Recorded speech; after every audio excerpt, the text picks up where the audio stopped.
जय माता दी।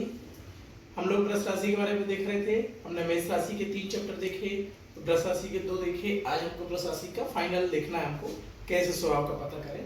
वृष राशि चूंकि शुक्र प्रधान राशि है, तो शुक्र प्रधान राशि वाले कैसे हो जाएंगे? कला के प्रेमी हो जाएंगे ना कोई हुनर के प्रेमी होंगे। अगर ये कोई हुनर या कोई कला विकसित करते हैं तो निश्चित ही उसमें निपुणता हासिल करेंगे। कला प्रेमी, सौंदर्य मतलब रहेगा वृष राशि के जातक में, आकर्षण रहेगा। कला प्रेमी, सौंदर्य, आकर्षण शुक्र प्रधान रहेंगे तो एक लग्जरी जीवन शैली निश्चित ही अगर ये कर्मठ रहेंगे तो ये कर पाएंगे।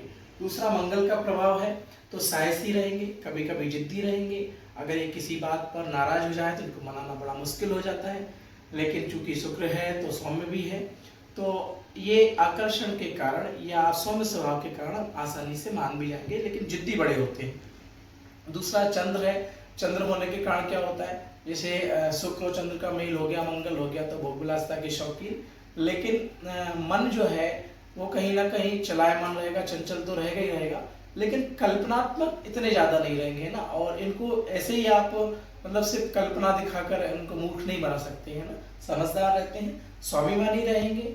और खास करके ये जिद्दी तो थोड़े से होते ही हैं, ये वृष राशि के जातक होते हैं। खास प्रभाव इन पर शुक्र का रहेगा। बाकी सूर्य, चंद्र, मंगल के प्रभाव के कारण आत्माभिमानी, जिद्दी, थोड़े चंचल रहेंगे। इस प्रकार से वृषभ राशि के जातक हैं, उनका स्वभाव हम देख पा रहे हैं। हमने देखा इन पर कृतिका, रोहिणी और मृगशिरा का के सूर्य, चंद्र और मंगल का प्रभाव रहता है। कृतिका के 3 चरण होते हैं, रोहिणी के 4 चरण और मृगशिरा के 2 चरण। मतलब जब भी चंद्रमा इन नक्षत्रों में होता है तो वृष राशि बनती है।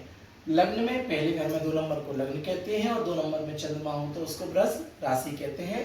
इस तो हमने देखा कृतिका, रोहिणी और मृगशिरा में चंद्रमा रहेगा।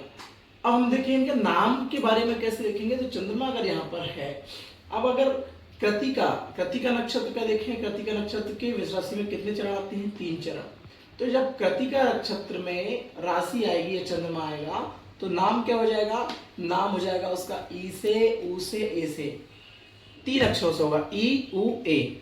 कृतिका के 3 चरण, आखिरी के 3 चरण मतलब 0 डिग्री से 10 डिग्री के बीच अगर जन्म है तो ये लग्न से देखा जाएगा, लग्न की डिग्री से। चंद्रमा के नामकरण चंद्रमा से देखते हैं हम, तो उससे हमें पता चलेगा कि ई, ऊ, ए से नाम आएगा। अगर चंद्रमा रोहिणी नक्षत्र में आ रहा है, रोहिणी नक्षत्र में अगर चंद्रमा है तो 10 डिग्री से 23 डिग्री 20 मिनट के बीच होगा।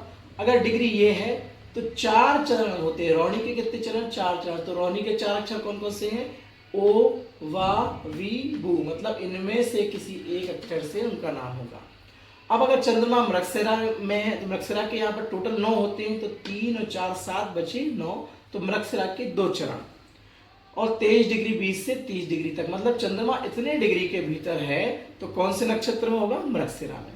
चंद्रमा 23 डिग्री से 30 डिग्री के भीतर है तो मृगशिरा नक्षत्र होगा। और मृगशिरा के इसमें 2 चरण आते हैं, और 2 चरण आते हैं तो 2 चरणों के जो अक्षर हैं वो है वे और वो, मतलब आपकी राशि के नाम का अक्षर हो जाएगा वे और वो। कहने का मतलब अगर वृष राशि है तो ई, ऊ, ए, ओ, वा, वी, वू, वे, वो, इन अक्षरों से आपका नाम आएगा। धन्यवाद। जय माता दी।